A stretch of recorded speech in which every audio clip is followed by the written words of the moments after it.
do some of this.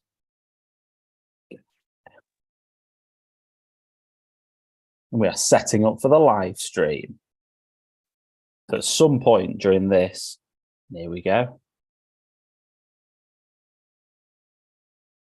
We should be live. Don't know how I'm going to monitor the chat though. Let me just go on to here. Right. We should be live, lads, at this moment in time. So I'm just going to check that it's working. And if anybody, nobody watching yet, but yeah, we are live. I can see us. Oh, brilliant stuff. We are live, right? I'm the only one watching. You're not anymore. I'm also watching. Right, I'm going to start recording for podcast listeners. Bear with me. Hello, everyone, and welcome to episode 76 of the All in Football Fantasy Premier League Show podcast. I am your host, the self-proclaimed FPL guru, Alex Rex, and we are live on YouTube. And that was probably me playing back to you, was it, Scott, on the live stream at that point? No, that was a guy called Nepenthes. I do apologise. Oh, it's all right. Let's not worry about that. Joining me today, Barry Stokes, Scott Williams, as usual. Barry can't do watch-alongs because he's on too much of a lag. But Scott, what are you watching tonight? I'm watching PSG against Newcastle. So yeah, it's very good game so far. I think Baz is watching Liverpool against Spurs. Just catching up, aren't you? That much of a lag. Check complete. Can't do anything. Oh no! It started early. Let's get some Liverpool fans in the chat, shall we? To tell us how they still feel, and if they support Jurgen Klopp asking to replay the game for every wrong offside decision that's ever been done ever in the world. Thanks ever so much for everyone for joining us. Don't forget to like this video and subscribe to our YouTube channel. Don't forget to give us 5-star reviews where if you're listening to us on a podcast retrospectively tomorrow or wherever it might be. And then also follow us on our social media platforms, Pod, Upper P, Twitter, Instagram, and TikTok. Let's start off with Manager of the Week, shall we? For game week 7. And it was Neil Ladd. Neil loves a shout out on this podcast, doesn't he? Because he does a slightly different team to the majority of people. And some weeks he absolutely smashes it. And this was one of those weeks. Pickford in goal with 1 point. Estupinian, everyone's issue with -2 this week with that unfortunate own goal. Romero, Anderson with 15 points, scoring absolute worldie at Man United to beat us 1-0.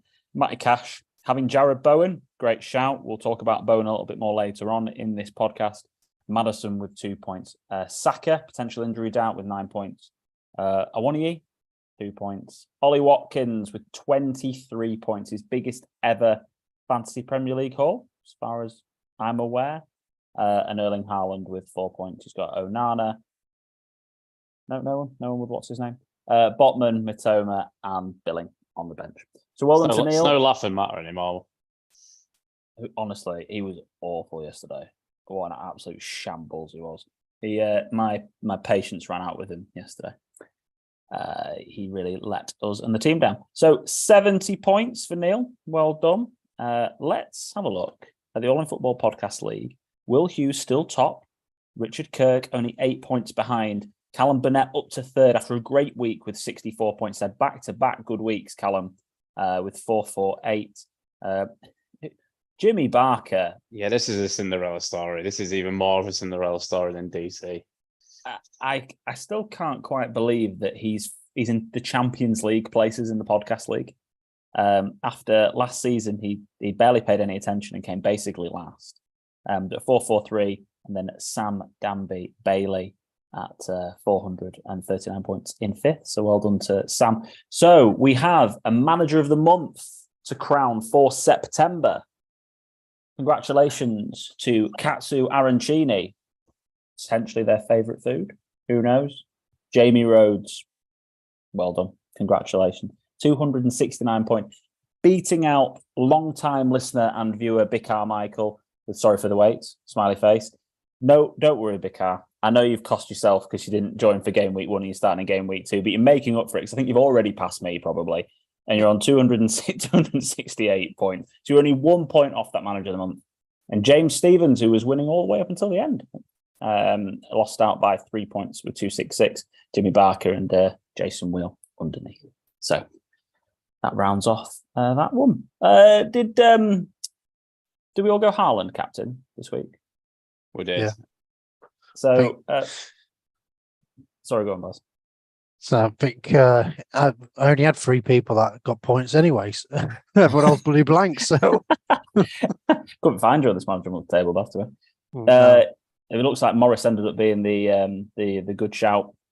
He was the competition for Haaland this week. But everyone who brought Morris in will now be looking at wildcards.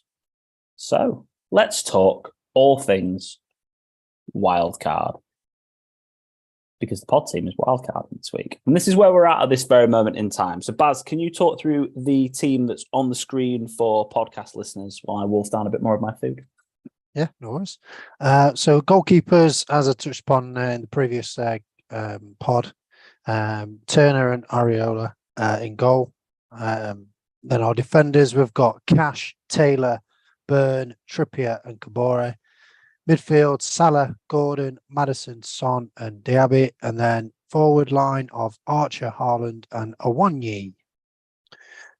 So, yeah, got quite a lot of debating going on, to be honest, regarding our and we're going to touch upon each one, really, per position. We will go through position by position. Are you both on wildcards as well? Or are you wildcarded the week before, didn't you, Scott? Sorry. Yeah, buddy, wildcarded, pal. You on wildcard this week, Baz? I sure am. After my lovely 31 points. How in terms of numbers, how many players is different to this team to your team?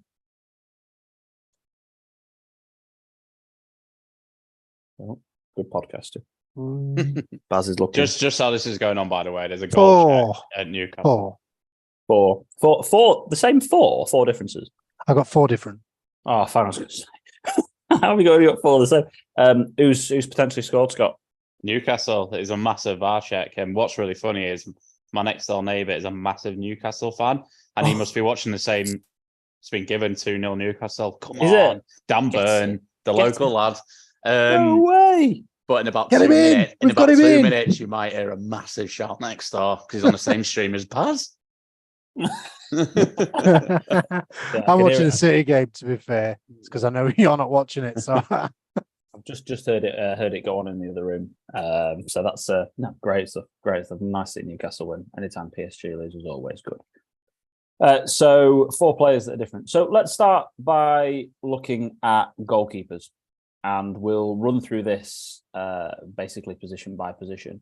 So Barry, your keepers, Turner and Areola, you've had a good look at goalkeeper rotations and potential goalkeepers to go with outside of this as well.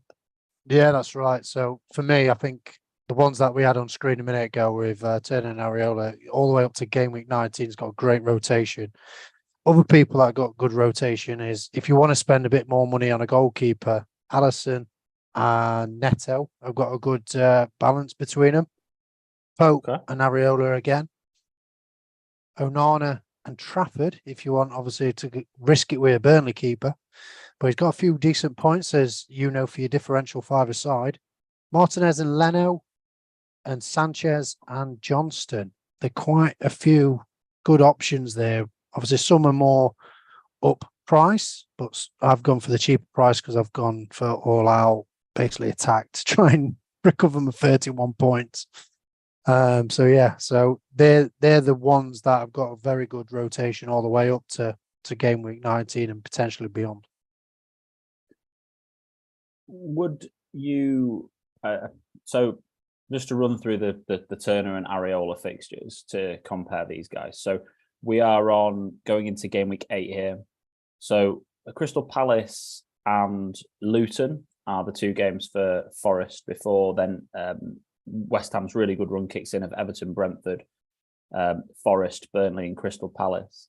Then they've got Fulham, have Nottingham Forest, and then West Ham would go back to Fulham and Wolves, while Forest have Bournemouth.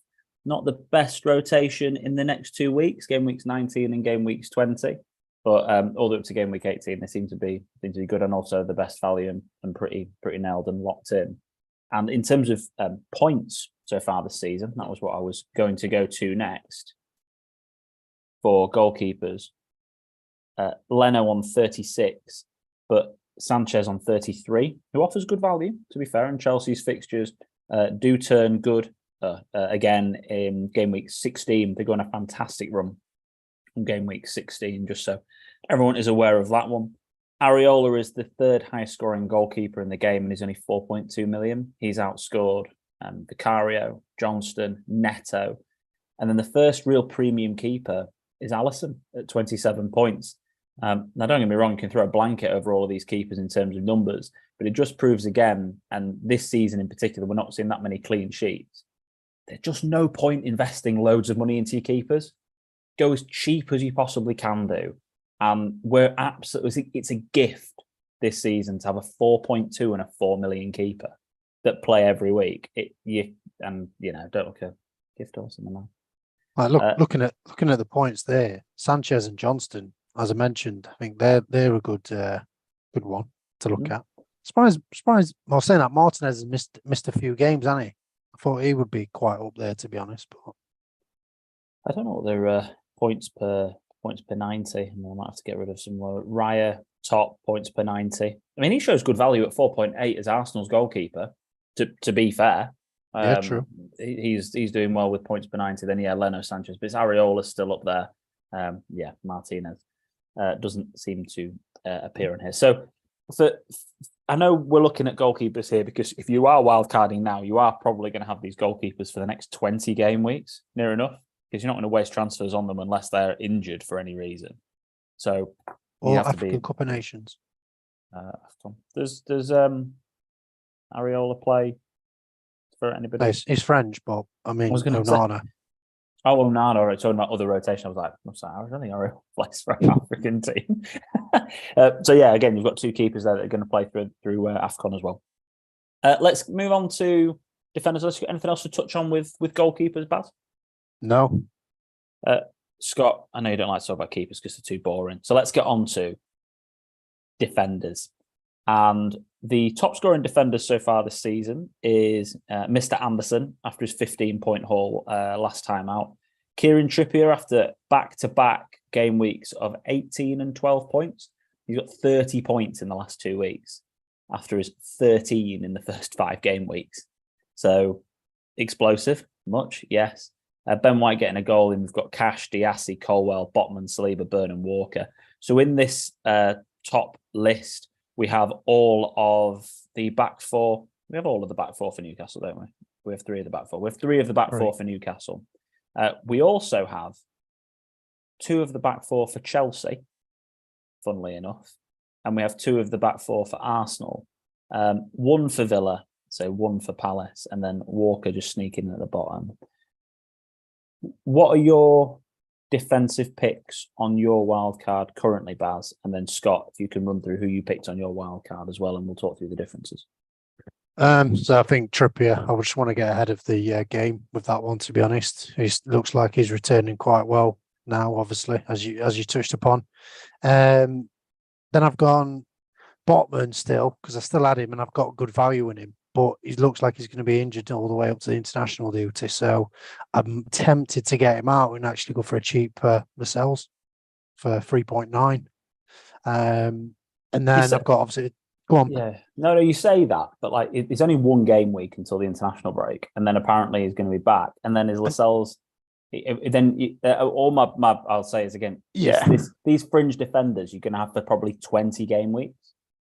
And they're going to be your fringe players for that period of time. I say, if you bank your transfer, then you could potentially do like 2 free transfers and upgrade your defender potentially. But obviously, I've looked at rotation again for me, budget defenders, because I've gone 3 premium, well, not premium defenders, but more than 4.5, and then I've gone for two budget ones that have got good rotation between them too, and rotation between the big clubs. So when like Newcastle's got a tricky fixture, I could bring in one of them players to play. So that's what I've gone with that. And obviously I still had Matty Cash anyway, and he's looking very, very good as well. And I think Digner as well would be a good option as well, to be honest, regarding that. But yeah, there's there's plenty to go around. I won't be jumping on a Palace just yet. I think Onana's dinosaur hands like Pickford didn't really help. He's gone with this hand where he should have really gone with that hand. But I'm sick of criticising Onana, and I'm glad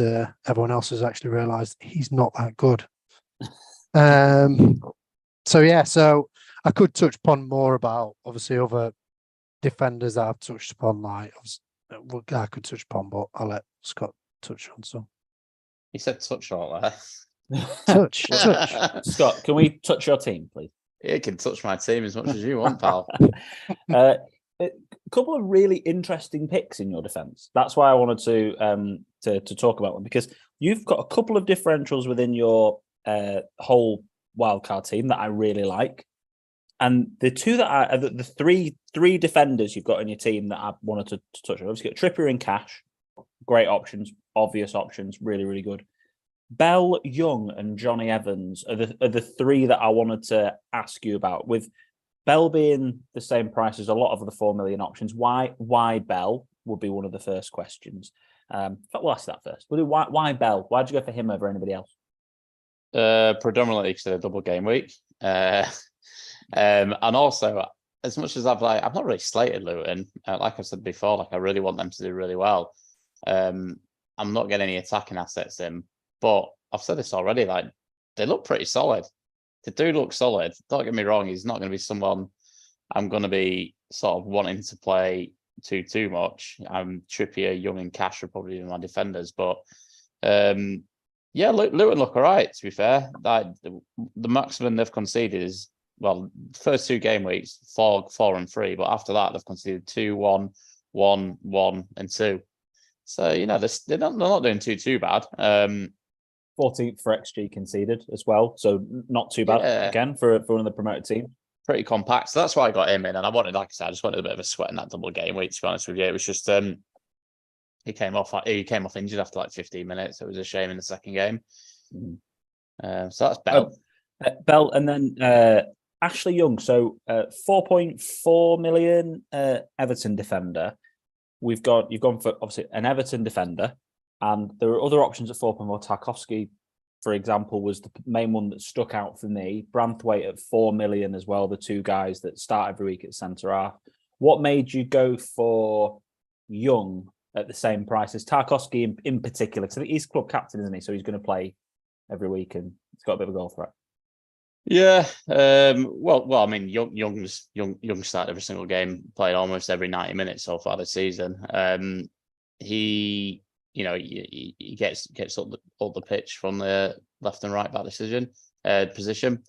And they had Luton and Bournemouth at home coming up. I thought they'd get 2 clean sheets. So I thought I'd get them in for a couple of weeks and then assess at the international break, to be honest with you. Didn't happen because of crap and they're Everton and they've lost against Luton Town. But yeah, that's why really. One thing I will preface this in saying, like this season on fantasy football, I'm just kind of wanting to go a little bit different as well. And I'm not. It's really good. Fantasy watching football is not affecting me this season. I don't know why. I don't know what's changing my mentality, but I'm really enjoying it. So like I very nearly brought Watkins in this weekend and I didn't. And last season I've been like, oh my god, I did really like. He ate up on me, but I was just like, it's just a game, innit? It's a game we have fun with and love chatting football with. But yeah, so going back to Young, that's why I went for Young. So I thought I'd go for someone a little bit different. Don't mind the decision at all. And also in terms of attacking it, he is a wing back generally, and he does take some set pieces. So it's not a bad pick at all. It was just Tarkowski was so topical at that moment in time. Yeah, and why I went for those 3 in particular as well is I wanted to leave a bit of money in my bank. And that's something I've learned from you last season or so. I want to have that bit of flexibility. So I've got 0.6 still in the bank to move away and do something. So that's predominantly why. Like I could upgrade one of those to a 4.5 quite easily. So that was another reason, really. I think it's a great move to have some money in the bank, and I think we're going to really struggle, especially if people want Son, Salah, and Haaland in a wildcard, which we'll of course get to in a little bit later on. Johnny Evans, I love Johnny Evans. You went for him over at like potentially an Al Dakil for Burnley. He's probably going to play every week or anything like that. Just because the nostalgia, or what? Yeah, I got caught up with it a bit. I got caught up with a Johnny Evans Cinderella story. That was turning into. Do you know what? I just thought they'd keep the same team. They kept a clean sheet away at Burnley and won the game. Just thought they'd keep that nice and solid, but apparently Johnny Evans is too old. I don't know. You're injury away from him coming back in, but yeah, that was probably a mistake in hindsight. I don't mind it. With Martinez being out for a period of time, Varane's made of, like, I don't know what Varane's made of. So I think Evans will still get his fair share of games in this season. Baz, any comments on those? Anything? Any follow up on the couple of nice wildcard choices from Scott? Yeah, they were quite. As Scott mentioned, they were different. I think I probably would have gone for Mikalenko, to be honest, than Young. That was the other one I couldn't think of. I was like, who's the other one in the back four? But yeah, it's one of them. I think Everton with Dyche, you're thinking clean sheets. You're not thinking going forward and scoring 3 or 4. But obviously conceding 2 against Luton and just looked awful at the back from set pieces as well. And usually Everton are good at that. But hopefully it's a fluke for him, because obviously I've got an Everton player anyway in defence, so, and probably all know who that is. So, but yeah, I think are we still going on about defenders? Or I've got some more to do on defenders. One thing I will say really quickly on that is a couple of weeks ago when we were talking wildcards, I was like, yeah, I won't bring in Trippier as a Newcastle defender, but the flags on all the rest of the defenders really helped me go, oh, the only one not with a flag on him without wildcarded was Trippier, which, turned out really well. So I'm glad I've got on him, because, yeah, I can see him creeping up, and he's looked really good again tonight against PSG. He definitely stepped up in the last two games. But from an Everton perspective, in terms of their defensive stats, they're 7th for expected goals conceded this season. So only Liverpool, Brentford, Chelsea, Newcastle, Arsenal, and Man City have conceded a higher expected goals conceded ratio. So to be fair, they're expected to keep some clean sheets for Everton. And in terms of their fixtures this week, obviously they've got Bournemouth at home. They've got Liverpool away. West Ham, Brighton, Palace, Man United, Forest, Newcastle, Chelsea, Burnley. So their fixtures are incredibly on and off. But when, and maybe Baz will touch on this now in terms of defensive rotation for players, that's they're one of the teams that you could, definitely be investing in for quite a low risk defender. Mikalenko 4.3, Tarkowski 4.4, obviously Young. Baz, was that what you were going to mention, or are you going to say that was that? Well, no, not really. But if you look at that, Everton and Burnley have got a good rotation, and they've got budget options, haven't they? So, and obviously they're my 2 budgets of Taylor and Braithwaite. So it makes perfect sense to have them. The only issue I've got is game week 12, but obviously all my other big hitters have got nice game weeks, nice teams. So I'm not really that too fussed on that. So that makes it perfect sense. And that's why I touched upon the rotation. Obviously I can rotate and talk about obviously all the rotation all my life, but obviously you've got to potentially look at doing that yourself if you're wildcarding. But if you can just go by what my keeper choices were, I think that's another option. Just look at who they play for and go, all right, okay, do that. Is it worth jumping on Liverpool's defence, do you reckon? I just don't know who I'd jump on. And I think got 2 assists. Oh, Matip scored a good goal at the weekend. Yeah, clinical. It's just, they were great top bins, wasn't it? I just don't know. Yeah. So, right, we'll do Liverpool. You've just brought up Liverpool, so I was going to make a point about Liverpool. Anyway, so you've jumped the gun on it, which I like. They've got a great run of fixtures from game week 9, right? So this week they are playing Brighton away, so they could still score plenty of goals. Then they've got Everton at home, Forest at home, Luton away, Brentford at home, City away. Yeah, City away. Fulham at home, Sheffield United away, and then Palace away. They've got 7 amazing fixtures in 8 game weeks. So I'm not wildcarding this week. I'm thinking about wildcarding potentially maybe game 10, maybe even game 9, or potentially I'm saving it for a little bit further down the line if I can do, right? So there are a few other options. But I want 3 Liverpool players for that run of fixtures because they're grinding out results. They seem to be playing really well. The PGM are well, but they're having to just basically cheat Liverpool, obviously, aren't they? Liverpool fans out of you scoring goals. But which 3 Liverpool players do you go for? Salah's obviously a lock, but like someone sell me Darwin because I still am not spending that much money on Darwin. No chance. Not when Watkins is performing like he did. Do you know what? And Gakpo's injured, but Jota's out for 1 game and he's back, isn't he? And I don't know who else I'm going to invest in Liverpool. Alisson? I'm not spending that much money on a keeper. Sell me some of the Liverpool players. You got Diaz, haven't you? Diaz, yeah, but it's another midfield slot. Like, I just don't know. In terms of Liverpool defenders, Trent's too expensive. That's where the value is for Liverpool, though, isn't it? Because forwards, you don't like Darwin. Jota's a forward. Gakpo's a forward, isn't he? So you're not going to go on any of them because, like you mentioned, I don't really like Gakpo anyway. So I won't be going for him anyway. But Jabozlai, maybe. But he's not performing on FPL basis, but he's performing the eye test. So yeah. Is it worth a gamble? But it's a 7 million gamble. And obviously you can pick up players cheaper, like Almiron scored again. Well, scored for Newcastle, scored a good goal as well. Mm-hmm. So you could have a cheaper option with Newcastle, especially with Newcastle's fixtures going forward. So, and obviously Gordon suspended, but after that, then great. He's a great budget at 5.6. So I've only got 1 Liverpool player, and I'm not bothered. I don't even got any Man United players. Don't want any. I was gutted when I started with Rashford, and he's just been shocking. Brought Bruno in for Burnley fixture, and yes, he scored, but then they were just obsolete against Palace.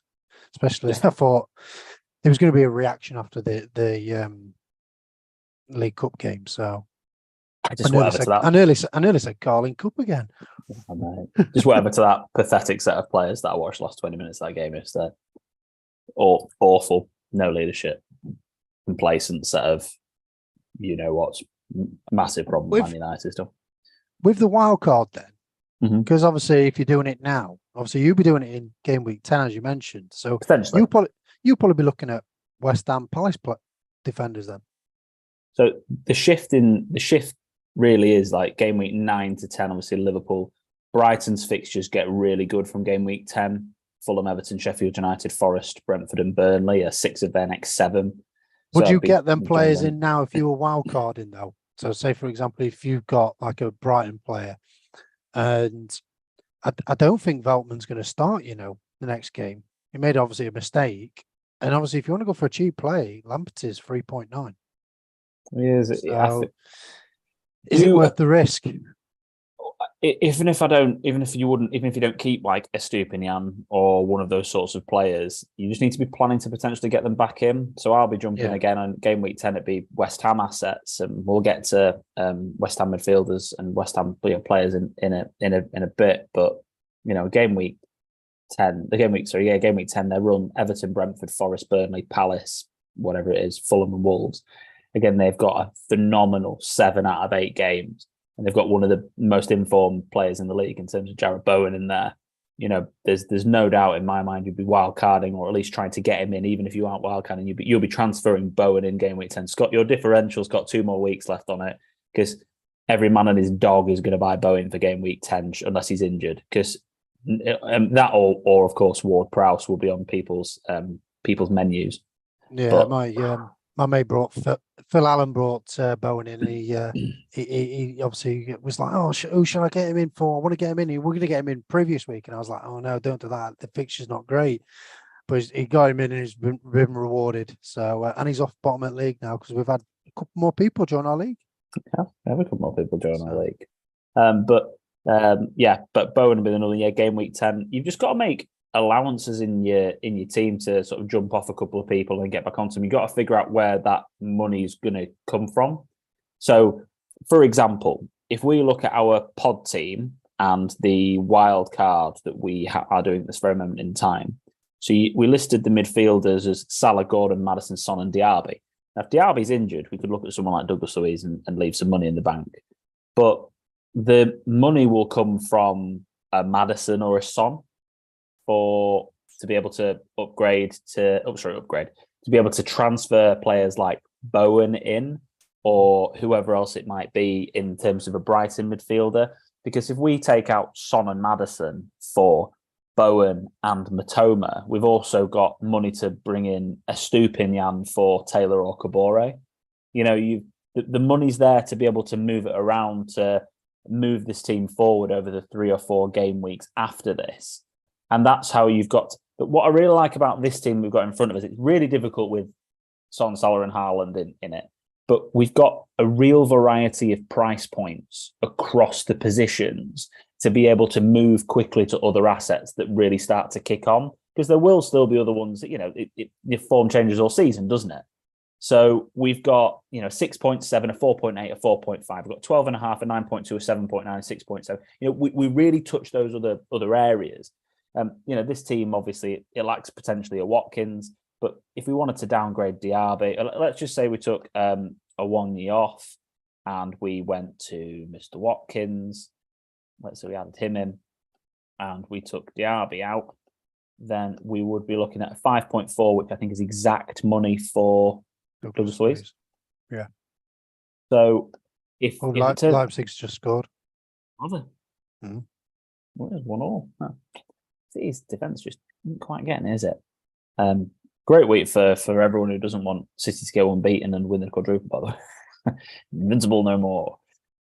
But that, again, we've got a team there where we have still multiple price points and we've upgraded the striker. We managed to keep Trippier. So like something like this might work for us. But when you're talking about planning ahead, or you're talking about when you go to game week 10, you'll be targeting these. Yeah. So when you're doing your wild card now, you don't want to be, this is why I was talking, a little bit facetious about these budget players, because you don't want to be wasting your transfers on them moving forward. You just want to set them in your team and forget about them.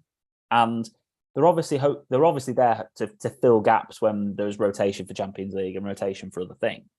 But you want to, they're there basically just to come on the pitch for you and get your 2s and 3s and hopefully something else when you need them. Yeah, that's why Charlie Taylor worries me a little bit. But listen, look at his minutes this season. The last 4 fixtures, he's played 90 minutes every game. So Kompany's obviously happy with him. Nothing on defenders, because there's been a few. I've gone off now. I was looking at Liverpool. I was just going to mention Robertson.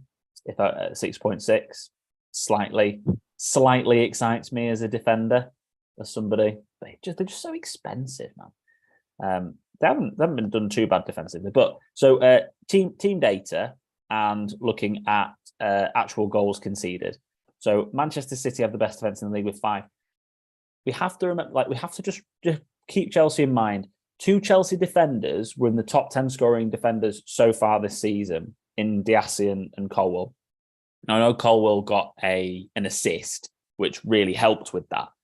But they have only conceded, I can't remember, is it 1 goal and 2 goals in the last 4 games?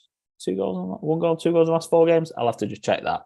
But they've defended really well, and expected goals conceded actual goals conceded is equal second in the league, and expected goals conceded is equal third, equal with Newcastle, and everyone's talking about doubling up on their defence. So week about doubling up on Chelsea's defence, no? You laughed at me. Because the fixtures are crap moving forward, Baz. That's why I laughed at you. But in the future, we need to because you know what this Chelsea team are going to be like? They're going to be like what Man United were like last season. Everyone's going to be a bit like, oh, I'm not sure to invest in. Oh, it's quite cheap players, though. Oh, the value. There's going to be, when you get to game week 16, I guarantee, which is the other point potentially where I'm thinking about wildcarding, by the way, there's going to be so much value in some of those Chelsea players. You can guarantee it. Nkunku's hopefully going to be back. If he's not going to be back, maybe what about Brozier? What about if he does something that continues the scoring run? Diassi, Colwell, Mudryk scored. You never know what's going to happen from now, do you? But there's all sorts of things that can happen. Palmer looked good as well. Palmer did look good. Sanchez, obviously one of the top scoring goalkeepers. We've just got to keep an eye on Chelsea.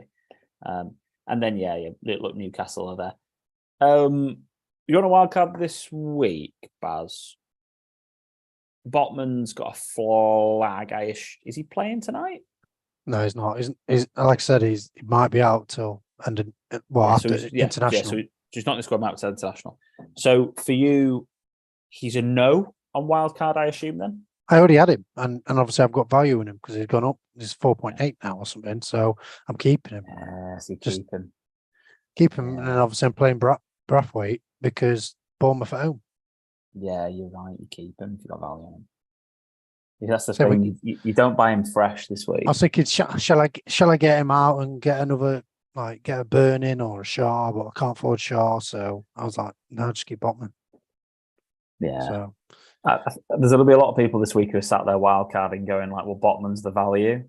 So do I bring him in because he's going to be back for game week 9? But is he going to be back for game week 9? Your value is Burn.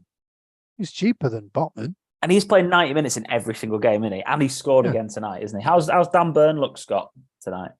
Yeah, generally, good, mate. Yeah, he's looked really well. He's looked really good. Thanks, Scott. He's fell asleep with the defending chat. That's what it was. Let's move to midfielders then, mate, shall we? Yeah, there you go. I asked you a question, Scott. I just took a mouthful of food. So. Can I ask you about your midfield pick then? Because we've touched on him already. Jared. Yep. Yeah, so look, I know these are a couple of hard fixtures, but for me, sometimes I just look at a player and I'm just like, we say it every season, we get lost in fixtures a lot. We see all that green, that were Yorkshire. We see all that green and we're like, oh, I need to get 2 or 3 players in because they've got loads of green coming up. But if they're a crappy team or if, they've got some orange and maybe a red coming up, we still shouldn't be scared to get in the player if he's on form. Like Jared Bowen, 9, 2, 12, 7, 2, 7, 9. Wow.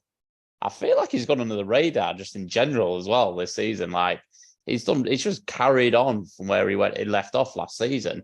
And he's just a really good player. He's a great, he can score against Man City away. No problem. No problem. He can, and that's your hardest fixture. So, and I like watching him. He's a great player to watch. So that's why he's in my team. Don't get me wrong, they've got Newcastle next game, but you're going to have a Newcastle team that is played against PSG tonight. That's probably going to be a bit tired. If they win it, they're going to be on a bit of a emotional roller coaster. Then you got Villa away, another European club.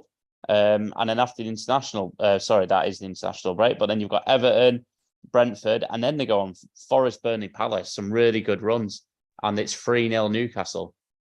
Stop it. Is it? Sean Longstaff. I'm going to hear a cheer next door in about 30 seconds. Yeah. Good budget option for a midfielder. He is a good budget option for a midfielder, Sean Longstaff. But yeah, that's why I've gone for Bowen. I mean, I just of all the picks in your wildcard team where you went a little bit different to everyone and jumped on someone early, I loved the Bowen pick. I saw that and thought, bosh. And that was the sort of pick that really deserved him to score against Sheffield United. Do you know what I mean? Like, I was like, you deserve a return for taking, for just taking that gamble on him going a little bit sooner. Trippier assist, I see. Yeah. And that's trips is going to be painful. And that's why I wanted to wildcard as well last week, because I know a lot of people would wildcard this week. And I was like, I just want to jump on him. Yeah, they got maybe tricky fixtures last week, but you know what? Most of them delivered, so it's all good. Yeah, I don't blame you for it at all. And the rest of your midfield, Son, Salah, Diaby, Gordon, relatively standard. Obviously, Gordon, unfortunately, is going to be suspended for the next game. Diaby being the player you're really hoping is fit. Villa playing tomorrow, so you'll get a lot of that information tomorrow. Yeah, Diaby's just someone I've had in anyway. I've had him in for a good few weeks, and for a similar reason, I love watching him play. And he's been so unlucky that he's not returned more points, actually. But yeah, I think I'm just bringing in players I like to watch a bit more this season. And you can go template as much as you want, but for me, I'd rather go. Don't get me wrong, I'm not going to go far away from template, but I want a couple of my own people I like to watch in there as well. I think that's exactly the right way to play. Midfielders then, Baz, for Son Maddison double up. Is that something for the Luton game that if for wildcarders it's just a must? You shouldn't forget because you have to do that. Yeah, you've got to have two of them midfielders. Even if you wanted to just have Son and maybe miss Maddison out and go for a cheaper alternative and go for a Kulusevski or a Charlison, because he looked quite an handful last week. So yeah, I think any of them four could be a good option, but for me, I've gone Son and Maddison. I've gone quite template. I've been boring. I think I need to just go back to basics after my shocking game week. So yeah, I think just so you know, you say boring. I don't think it's boring at all. I think it's completely logical. It makes total sense. I think they're head and shoulders above the other options. Personally, I don't think it's close. I understand the Kulusevski argument. I completely get it. His statistics in terms of expected assists are only slightly beneath Son's, but like in terms of his XGI, his statistics are a half, and his return in terms of points is, it's 23 points he's returned less this season than Son, and he's played like 70 more minutes. It's just he's not that these guys they don't compare. Like for me personally, this week we're looking at Maddison and Son against Luton. If you're on a wild card, you need like I've talked about price points. They're great to jump off as well, really easily to jump on whatever you want to do with other players in around that price point.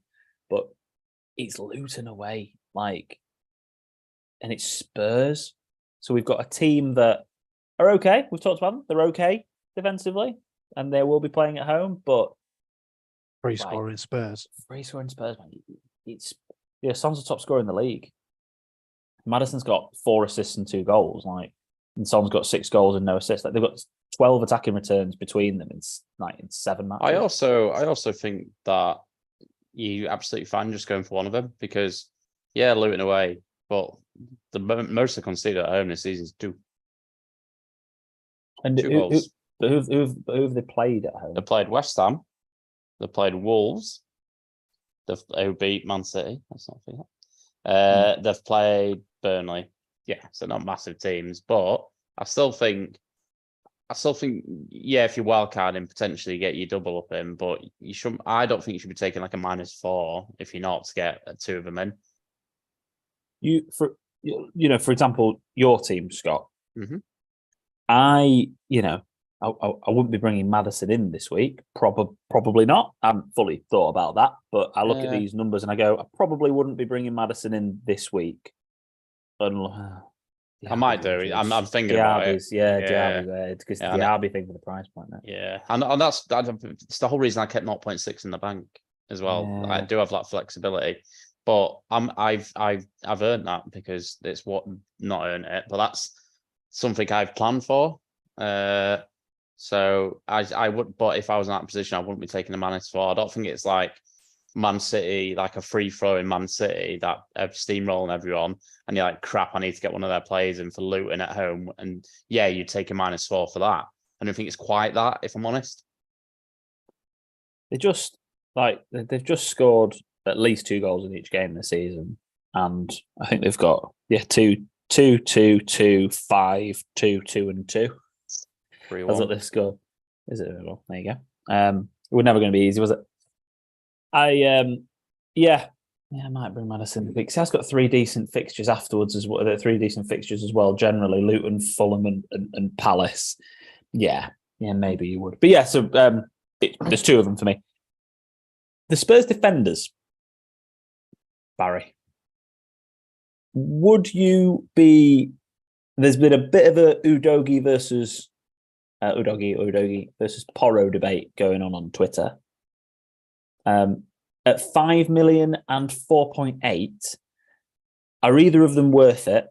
And Romero scored more points than both of them, so should he be thrown into the mix as well? You're not going to get clean sheet off Ange's team here, really, to be honest. So for me, I think if I wanted to go for one of them, I'd probably say Porro.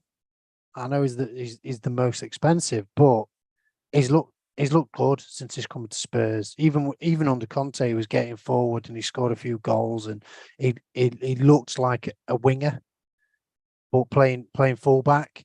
And obviously he's suiting Ange's formation. I worried at the start when he wasn't in the squad. I was thinking, why aren't he playing him?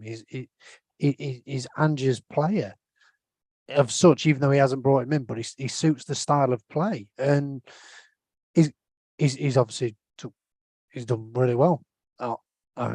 He's not looking ill, so he's doing well. So for me, I'd pick Porro. I wouldn't really go for a centre half, to be honest, because how many set pieces do Spurs score from? Not really that much, but you've got Maddison on set pieces, so yeah, I'd still go for Porro over them two, to be honest. And would you go for none generally?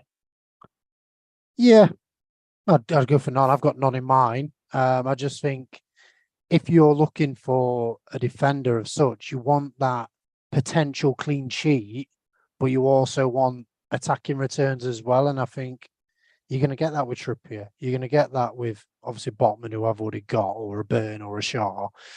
You're going to get that with a potential Man City player, but looking their fixtures going forward, is it worth having 2 or 3 Man City players? Because you're always going to have potentially one with Haaland, but we're going to probably touch upon that in a second. Are we going to go away from Haaland? Yes, So it's got to be a debate. I completely agree with that, Baz. By the way, what you're saying is, so if we have a look at the defenders and the statistics for them. So let me just quickly tell you a couple of statistics for the Spurs defenders. So 28 points is Romero, 26 for Porro, 26 for Udogie. Porro has played 1 game less. Udogie's had 9 shots, none on target, 1 in the box. Udogie's had 1 shot, 1 on target, 1 in the box. Romero's had 7 shots, 2 on target, 2 goals. Very clinical.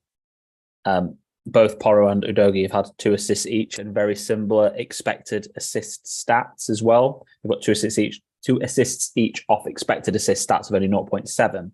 So Porro statistically stands a much larger chance of getting a goal, 0.4 xG to 0.1, obviously 9 shots to 1. So it shows that he's the one who's most likely to score goals. But yeah, 26 points each, and then Van der Ven at 19. To compare that to someone like Matty Cash, Estupinian, Chilwell, Trippier, an XG of 3.7 for Cash, for 2 goals and 1 assist. Estupinian, 1 goal and 3 assists. You've got Trippier with 4 assists so far, and they're getting 43 points, 34 points, 25. Diaz is on 32. So there's not really the value there in the Spurs defenders to jump in on them. We've talked about those guys a little bit too much, I think. Midfielders to finish off. The City point's interesting. We'll come to City on Haaland. We'll talk about it at the same time. On Wildcard, do we get rid of Saka, Ødegaard? Do we get rid of those guys and then regroup game week 10? Again, another reason why I'm thinking of wildcarding in game week 10 is I probably want to jump on triple Arsenal at that point. I don't want to get rid of Saka this week, and then I'll probably just keep Saliba on for now, and then go to their Sheffield United, Newcastle, Burnley, Brentford, Wolves, and Luton. 5 of 6 are fantastic. Wildcards, you've got no Arsenal in your wildcard, Scott, and you have got none in yours, Baz? That's correct. I think what I'm going to be looking at is going Son to Saka. I think that's my way of looking at that. I don't know about what obviously Scott's going to do regarding no Arsenal, but Saka's looks the only one that looks lively to me. I know Odegaard obviously got a good haul, but obviously there were penalties and an assist that he got fouled. So it's one of them, and I think Saka's looking the more lively, even though pre-season we were saying Martinelli's the best one to get, but obviously Saka's looking the man at the moment, but injured, came off. Shouldn't really played in my eyes against Lens after he was limping a bit against Bournemouth, but I'm not a Premier League manager, so seemed a weird move. I completely agree about. Weird move. I think it was because he's played 81 games continuously, and he's played, I think, the full 90 in all of them, I think, or something daft or something stupid like that. But yeah, and he's probably said to Arteta, I want to play, and fortunately that's what's happened. But yeah. Silly move for me. Arteta showing inexperience there as a manager and not using his squad, which actually he's been really good at using his squad. He's just got a blind spot to Saka, I think. And I know he's a good player. He's a very, very good player, but he seems to have got a blind spot. Scott, any thoughts whatsoever go into the no Arsenal and them getting them back situation? Or yeah, I mean, I'd certainly be looking. I agree with Baz. Saka's someone that I don't even know if I've had him. I don't think I've had him all season, and he's one of them people that has annoyed me a little bit. Not annoyed me, but every time I look, Arsenal 1-0 up, don't be Saka, because people have it's Saka, okay. So yeah, he's the only one really, but they've got two really tough fixtures: Man City and Chelsea coming up. Like we said, Chelsea, the dullest dishwater to watch at the minute, but they can defend. So yeah, true. True. Honestly, they're so boring. I turned it off. I turned it off. I was watching it, turned it off. I played FIFA with Tom instead. Genuinely, it went off at half time. The crap. But yeah, Saka will be one I'm looking at in a couple of weeks, and like I say, I have that flexibility to go from any of most of my midfielders there with the money in the bank. So that was my opinion on the matter. I liked it. I think it's right. I think we need to consider it. I think we need to not forget the fact that Arsenal and their fixtures turn. Anything else on midfielders? Budget midfielders less than 5.5. Yeah. Well, none of them for me. Douglas Luiz at 5.4. I like him. What do you think, Baz? Talk about budget midfielders.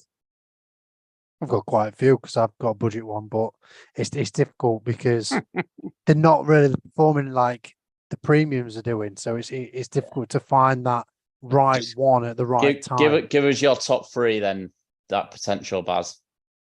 All right, okay. Douglas Luiz, as you mentioned. I'm going to go for Hudson-Odoi. Yep. Ooh, okay. Yeah. Fairly exciting to watch as well. Yeah. And Christie for Bournemouth at 5 million. Like Christie. Yeah. Not interested in Sarr anymore at Spurs. No, as soon as I got him in, he just didn't really perform. So it was like, and yeah, I've already got two Tottenham. I didn't want to triple Tottenham midfield, so it was one of them. But that would be outrageous. Yeah. So. Jensen, top scorer midfielder under 5.5 this season at 36. Then it's Douglas Luiz. Then He-Chan's got 4 goals this season. That Korean guy. That Korean guy has got 4 goals this season. Wang has got 4. I mean, like 4 goals is brilliant in terms of his return. I'm pretty sure it's off an XG. He burst on the scene, didn't he? A couple of years ago, probably mic'd it when he came in. And he had a really quiet one, didn't he? I think he ended up going out on loan, did he, last year somewhere? But he looked really good when he first came into Wolves. Well, I think he was there the whole time. So was it? He was, he went out on loan. He was that boring. No, but he's scored 4 goals off an XG of 1. So I'm sorry. I think that Elliot Anderson. I think that's because Neto's just ripping it up and just putting him on a plate for him. To be honest, yeah. What's happened with Neto? By the way, he's just all of a sudden he's always been good though, hasn't he? It's that injury. Well, as soon as he's been converted from a goalie as well. Yeah, it's big money move to Wolves. Decore, McGinn, and Longstaff are the other ones to bear in mind. Obviously, Longstaff scoring this time. Neto. I'm glad you brought him up actually, because he was somebody as well that we just need to bear in mind with his it's one Wolves goal and fixtures, isn't it? five assists. Not keen on, but at 5.6, the same as Gordon. Mm-hmm. Beat City, didn't, at the end of the day. So, Wolves' fixtures for podcast listeners, they have got Villa at home this week, and then they've got Bournemouth away, Newcastle at home, Sheffield United away, Spurs at home, Fulham away, and Arsenal away. So their only home games are against Newcastle, Spurs, and Villa, and the other ones are away games. So they've not looked too bad. They were one of my favourites for relegation. They were for you, Baz, this season, weren't they? In your bottom three. Their fixtures get pretty nice from game week 15. So let's see Neto go into everyone's teams in game week 15. Strikers. Let's start. We've gone with a bit of a theme so far, haven't we? We've talked about Scott's Wildcard to start with at the beginning, and I've really enjoyed it. You've stuck with Erling. You've got Archer on the bench. Two very classic, very template, very obvious for wildcards this week to happen. You've then got Rasmussen, Mr. Hoyland, who looked the only shining light for Manchester United last night in what was a dire last 20 minutes of a game. What's made you go for Rasmus? Yeah, I wanted to go someone a little bit different. I looked at the fixtures. So when I wildcarded, they had Palace at home. I thought that was a nice fixture. Wow. Brentford at home is actually looking quite nice now because Brentford are a bit leaky this season. Yeah. Sheffield United away is nice. Obviously, they've got that Man City game in there, but then Fulham, Luton, Everton. So they've got some really nice fixtures. That was number one. Number two was I wanted to go someone a bit different.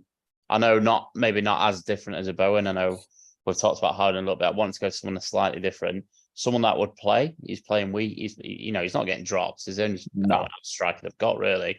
And in spells he's looked really good. And this is obviously prior to the Champions League game last night.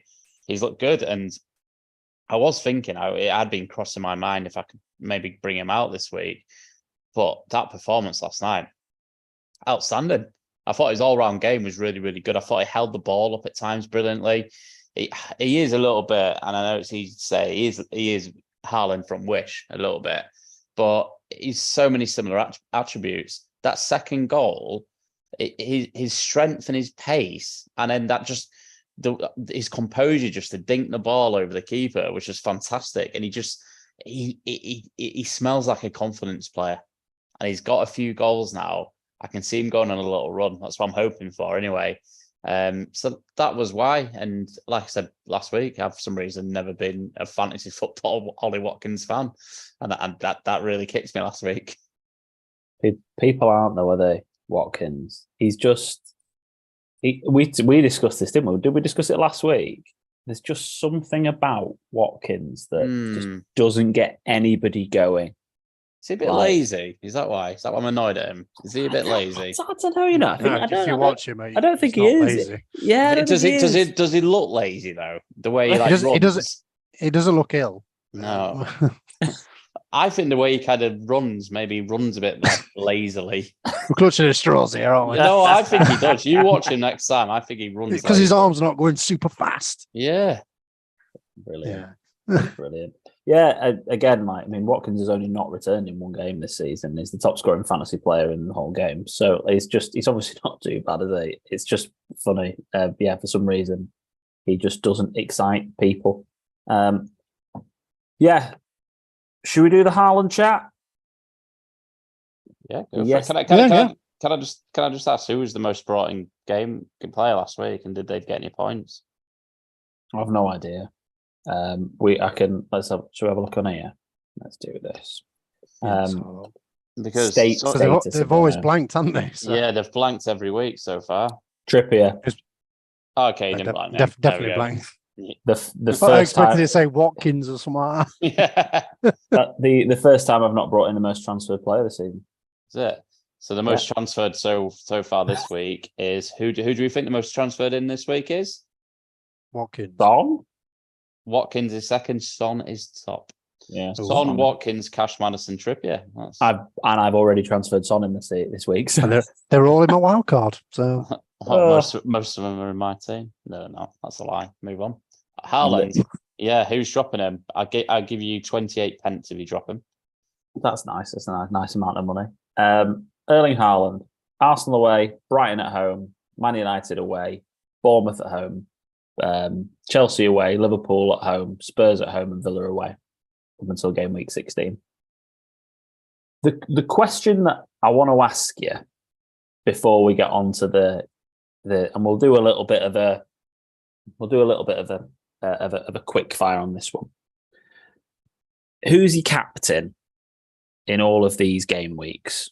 Right, ideal world of each game week. So I'll make it a bit easy for you, so you don't have to scour down the whole list.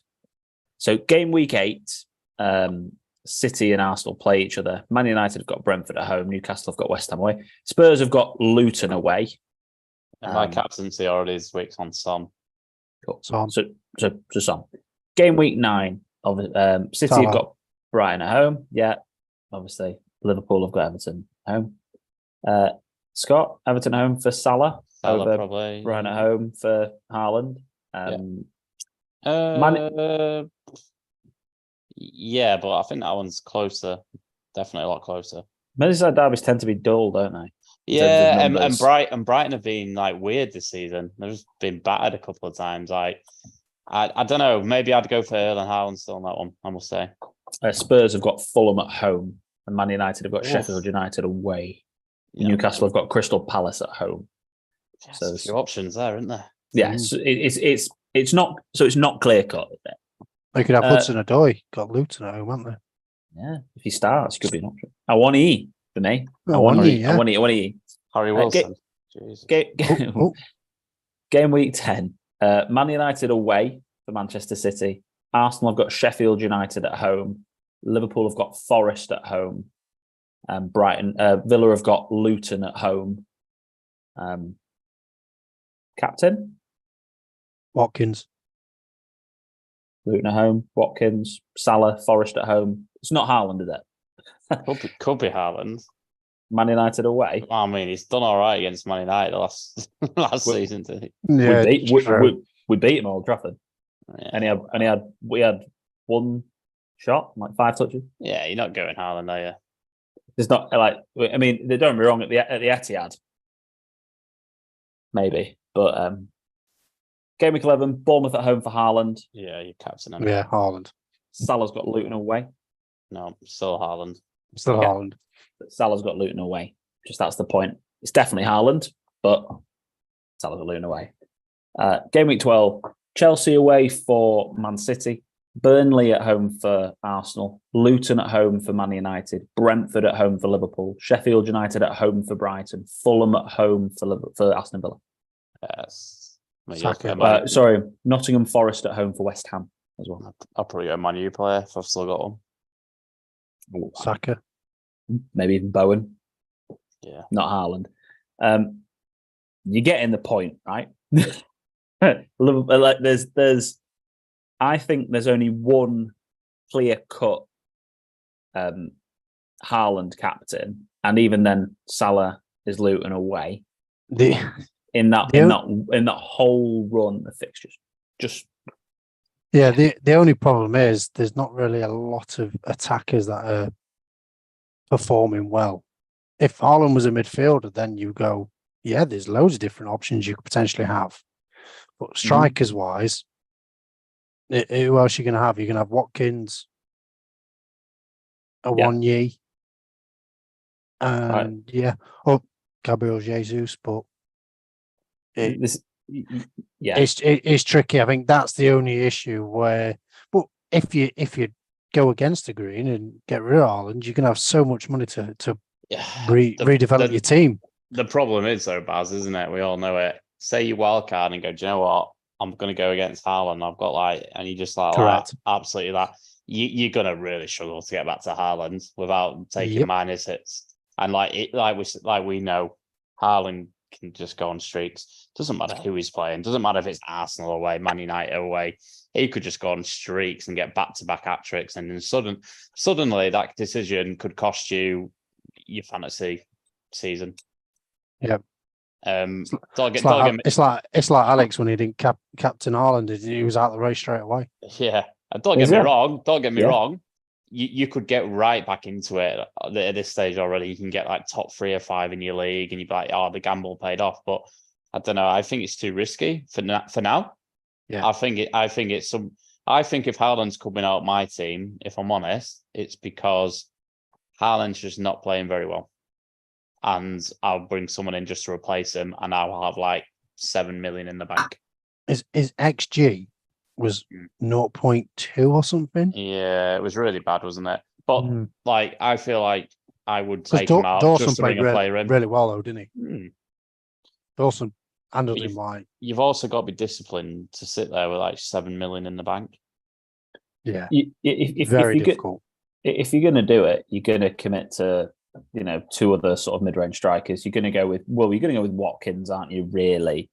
And then you're going to throw in either a Darwin, an Isak, a Højlund, a Jesus, an Edouard, an Antonio, a Solanke.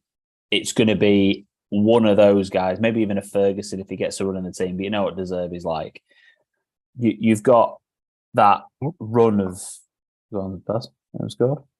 No, Haaland just got... It was 1-on-1 and then someone's made a great tackle. Yeah, take him out. Get rid. So I completely agree with your point, Baz. Like, who else do you spend the money on that's really reliable? It's quite difficult. And actually, because you don't need to spend that much money on your defence, you could probably still do quite a good team with Haaland in it. But for the statistics from the corresponding fixtures last season for the 8 games, so far this season, Haaland has got from 7 matches, he has scored 8 goals and got 1 assist. So in the corresponding fixtures last season and the next 8 games, he got 6 goals and 1 assist over those fixtures. They beat Arsenal 3-1. They beat Brighton 3-1. They lost 2-1 to United. They beat Bournemouth 4-0, and in that game he only had 1 assist and 7 touches and 1 shot on target. They beat Chelsea 1-0. Liverpool they beat 3-2. Spurs 4-2 and Villa they drew 1-1. He only scored more than 1 goal in one of those matches, which was Brighton at home. So if someone said to me right now, right, Haaland, what a goal! Yes, City have just scored. Yeah, is it Haaland? No, Mr. Alvarez. It's the main man at the moment, Alvarez. But here's the other like player. Chris Kamara with his headset on. Is he? I thought he was being subbed. The thing is, he's gone off down tunnel.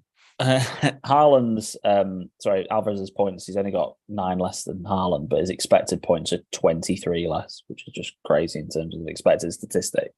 Like, you cannot pay any attention to expected statistics if you don't want to for small margins, but like 23 is a lot when he's only scored 53 this season, Haaland. But if someone said to me right now, 6 goals and 1 assist in those games, I go against him and gamble. I'm not captaining any of them. So it is a genuine debate for people. It's not clear cut for me. If there were some viable alternatives that I think I would go for, then it's something I consider. I mean, at the end of the day, right? So let's just have a look at the thing is, to me, I would do it if Manu looked good, because I'd put Højlund in. Because, as Scott's mentioned, Højlund looks really good. And I backed him every time in basically differential 5-a-side. It's like me and Rasmus and Scott with Dominic. So yeah, it's one of them. But as I touched upon, yeah, it's one of them. It's the fear factor, and you're struggling to get him back. But sorry, I butted in. Go on, carry on, Alex. No, there's 99 points covering the top 44 players in the podcast league. So everyone's still in it. You know, we're only 7 game weeks in. God, we're only 7 game weeks into the season. There's 31 to go, right? If you're 100 points behind, you still stand a very good chance of being involved in a title race at this point. You know, how you wildcard, and this is why the wildcard's so important right now, because how well you do with this wildcard, it will have a massive influence on your next 10 game weeks. And it'll make all the difference in where your league position is. And don't get me wrong, if you're 100 points behind at Christmas and there's 50 people in your league, probably not winning the league. At that point, you're probably too far behind. But yes, the other thing to point out in City's corresponding fixtures of those last season, they only got 2 clean sheets in those 8 games. So we talked about defenders. It's a no for me for any more than potentially one of them. So yeah, Watkins, Haaland, Alvarez, Edouard. Fixture-wise, again, I think we've got to be looking at Archer as the obvious enabler. But yeah, I think Solanke's got a couple of good fixtures. Antonio's not really been returning, but these are all people to just keep an eye on. I'd love Ferguson to get a run of the team. Evan Ferguson would be in my squad all day long. But yeah, Isak with Wilson being out, potentially an option as well. Mm. Anything else to add on those, Baz, while I plug my laptop in? No, to be honest, if you wanted to go crazy, you could go DCL. Or has he got 2 and 2 in DCL? Yeah. So, Scott? Nothing more to add, mate. On that one. Can you sorry, my audio is obviously a bit rubbish at the moment, so take my headphones out. Wildcards pretty much covered and done. Let's just go to fixtures for the weekend and talk briefly about captains. We've already mentioned that we're going to be looking at Son. The 5-a-side as well. Oh, of course, got the 5-a-side draft. Oh God, apologies. Got the 5-a-side draft. We'll do the 5-a-side draft in a minute. Captains for the weekend, lads. We're all going Son, but other options. Would you consider anybody else for your captaincy this week? No. Watkins? Wolves away? Yeah, fair enough. Whilst I'm just sorting out my laptop, Scott, can we just briefly touch on the VAR controversy for the weekend? Because it's incredibly topical, and we just need to cover it off briefly, I believe, in terms of our take on it and what's happened, and then the fallout from it as well. So, what did you make of the game in the first place and the whole situation? Well, the game is amazing. The actual game is fantastic. Two really good teams this year. 2 teams that we all have our fingers crossed make it a free 4-way battle for the title. I think, looking at Liverpool and Spurs so far this season, they're both, and again, we've got to take it with a pinch of salt at this stage. They're both looking really, really good. So yeah, thoroughly enjoyed the game. Liverpool started a better team. Spurs have actually been, I think it's been on Spurs, but have been on TV nearly every week this season. So I've seen quite a lot of Spurs, and they notoriously have started games quite slow, actually. But they really get the way into the game. I thought, especially obviously the usual suspects played really well for Spurs. Shout out to Richarlison. I thought he did really well. I was really impressed by him, and he's had a lot of stickers, Richarlison, and fair play to him. He's come out and he's been honest about it. He's not scared to hide his emotions, which I think in this day and age, we should applaud him for. He's been open about it, and I think that's fantastic. So the game was fun. The game was really good. I watched it live, and I said to my mum and dad straight away, because I was watching it with them, I went, that looks well onside. So I was really shocked when we didn't see sort of any lines or anything like that. So I was really surprised at the time that it was given offside. Obviously, I've listened to the audio back, and it is a mess. It's an absolute mess. And yes, they should have told the ref to stop the game. We've made an error, award the goal or whatever. But a couple of things. Number one, no one listening to this podcast has gone to work and not made an error. Yeah? How they've been, like the human beings, they've been lambasted so badly this week. Not to get too deep or anything, but these things can really impact people's lives. It's an error. They should be, they should be punished for it in a way that you'd get punished at your own job if you've made an error. Maybe like get taken off it for a couple of weeks, issue an apology, and you move on. We all make errors. And like you said, back in the day when it was old school, we're just a lines person. God, they made a lot of errors. They made some absolute howlers back in the day. But yes, it shouldn't have happened. But I think they're so scared and they're so tied up by procedures and the way of doing things, and then they're so terrified to make an error because of them getting lambasted that's caused them to do this thing that, do you know what, if they made an error, people have gone, crap VAR. Maybe it wouldn't have rumbled past the weekend, but they've made a bigger error by doing this. Two things. So I've rambled there a little bit. Two things. Yes, it was a shocker, but the human beings, and we all make errors in our lives. And number two, I think there just needs to, Howard Webb needs to just not install like that. It's life and death VAR. Well, so my take on it's quite similar to Scott's, to be honest, but it's one of them where you see it in rugby where they go, right, can you give me anything to say to disallow this goal? Obviously, there's no clarification off the ref because the people involved are like, think it's been awarded. The goal's been awarded. That's why they haven't probably drawn the lines, because in my eyes, they should never get an offside wrong with all these lines and all this technical stuff.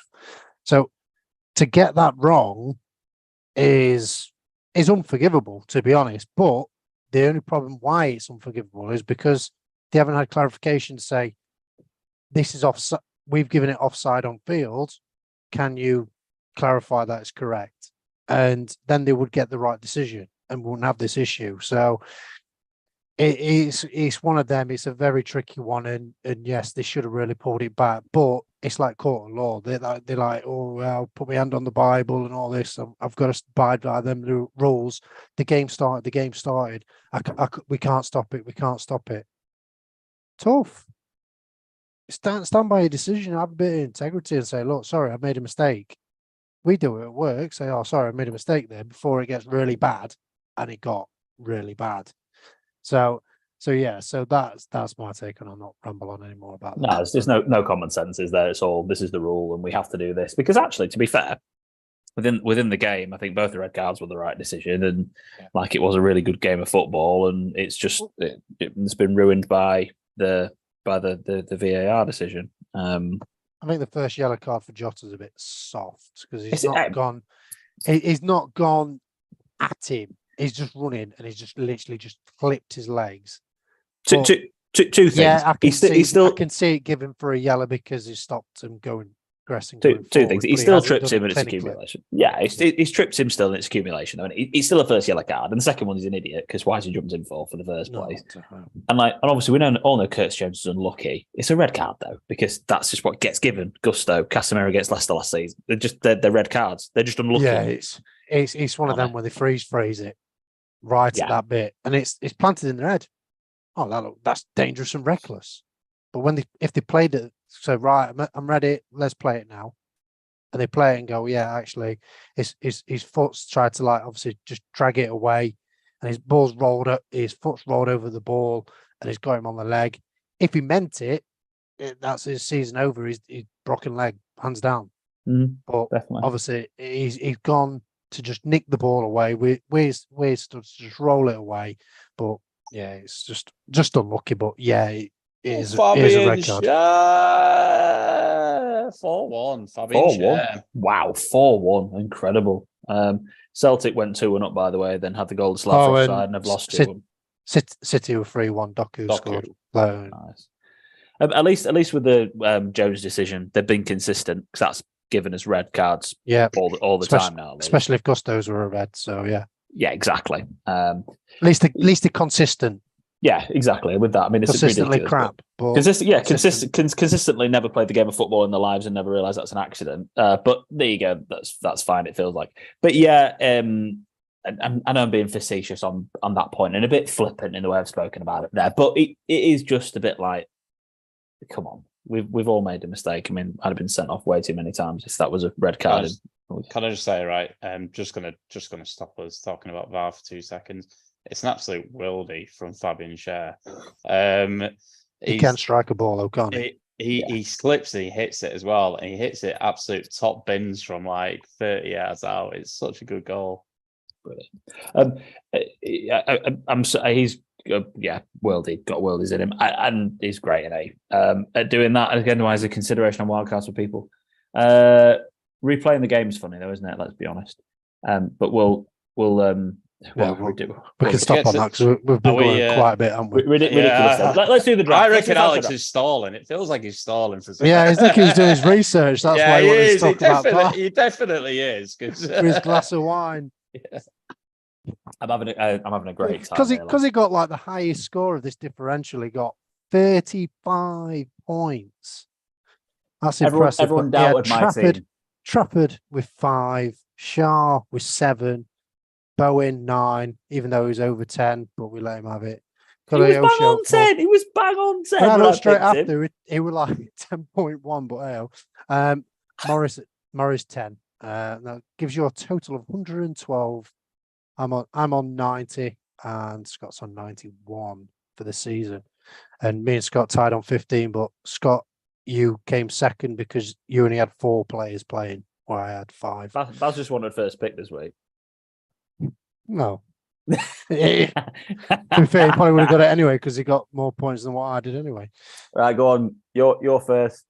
I also got to give a shout out to Guy Ferguson for beating all of us on game week 6. He had Kaminski in goal 2, Virgil van Dijk 7, Kulusevski 2, Almiron 8, and Solanke 6. So well done, Guy. And you beat me and Scott this week, but you didn't beat Alex. So unlucky.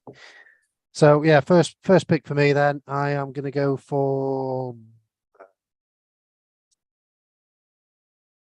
Vicario. He's over 10. Over 5. Yeah, I mean, under 10, sorry. Over 5. Not my Jared Bowen pick, apparently. I obviously brought him in before Scott transferred him in as wildcard. Scott? Hoyland is annoyingly 5.1%, so yeah. I'm going to go for Kulusevski at 1.9%. I'm going to go for Colwell. Richarlison. 4.8% Colwell. Richarlison at 1.7%. I'm going to go for... we've talked about him. We've talked about him in this podcast already. Let's go for Douglas Luiz at 2.8%. I'm going to go for my striker. I'm having... Hopefully he's fit. Edward. Oh, interesting, because I had Mateta on my list as well. God, I was thinking about him as well. What's his ownership? What's Edward's ownership? He's under 5. Under 5. Scott?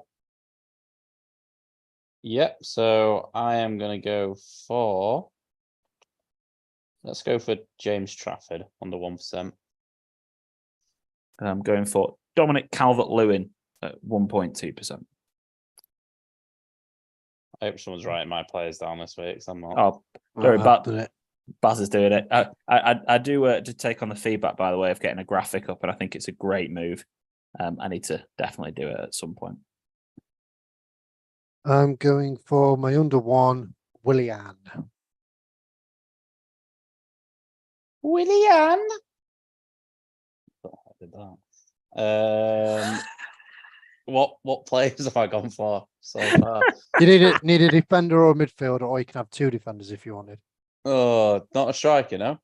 No, you got Hoyland.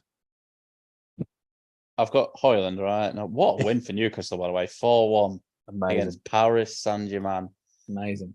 Oh, I can't get Slobbersply this week because he's I can't get him in. That's quite upsetting. Let's go for Douglas Luiz. Bagging him in, isn't he? He's already been picked. Already chosen. Already chosen. Already chosen. Oh, banter. Oh, let's go for someone that is called. Ooh. Let's go for Kulusevski. Already picked him. Pick my midfield. You've just picked my midfield. You literally have got Doug Suez and Kulusevski. That's a joke, innit? That's frustrating. Richarlison. You've already picked him. You've already picked him. I have picked him, sorry. Let's go for that's Doku. Put Doku in there. Put Doku in there. He scored tonight, Annie. Is there a clock on this or what? We need to, I think. Yeah, he's Pedro 1.6 owned. Pedro Porro at 6.9. That's what I'll go for.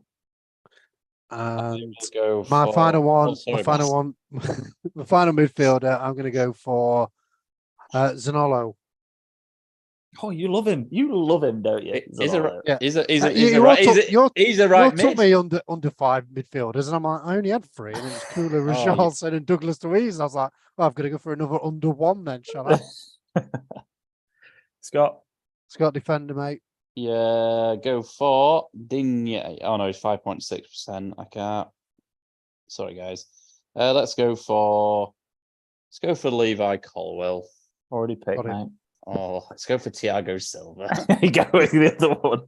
And I will go for 0.3% owned Wes Fotheringham. Well, is he still playing? Don't know. I just had to pick an under 1% goalkeeper and he seemed to have some points. So I didn't have any research done for an under 1% keeper, so I just guessed. Cool. Brilliant. Yeah. Let's shall we recap? So Alex has got Fotheringham, Porro, Kulusevski, Douglas Luiz, and Dominic Calvert-Lewin. I've gone for Vicario, Colwell, Willian, Zanolo, and Edouard. Scott's gone for Trafford, Silva, Richarlison, Doku, and Hoyland. And Scott once again has the best team on paper somehow. Still, in terms of if you actually played 5-a-side, you still have the best team. Yeah, voice to the people as always. Well, let's call it a day there, boys. Let's wrap up. And thank you ever so much for everyone for joining us. I think we had a couple of people watch us at different times. I think we were up to 6 viewers at one point. I think so. Thank you very much. And then they turned off because we were obviously very boring. But thanks so much for everyone for tuning in. Don't forget to like the video, subscribe to our channel. Don't forget to give us a 5-star review on where you get your podcast from. And follow us on our social media platforms, PodP, Twitter, Instagram, and TikTok. Good luck with everyone this week if you are on a wildcard, and hopefully you get green arrows all round. Baz, thanks for joining us. Thank you. Scott, thank you for keeping us updated on the football and for joining us and giving us the entertainment in the differential, as always. You're welcome. And so goodbye from me. Bye for now. And we're still on for YouTube watchers. So let me get us off here somehow. That's you saying, right, boys, we're still on live. Don't say anything. I'm going to clear this because I know what was coming from one of you lot there. That's why.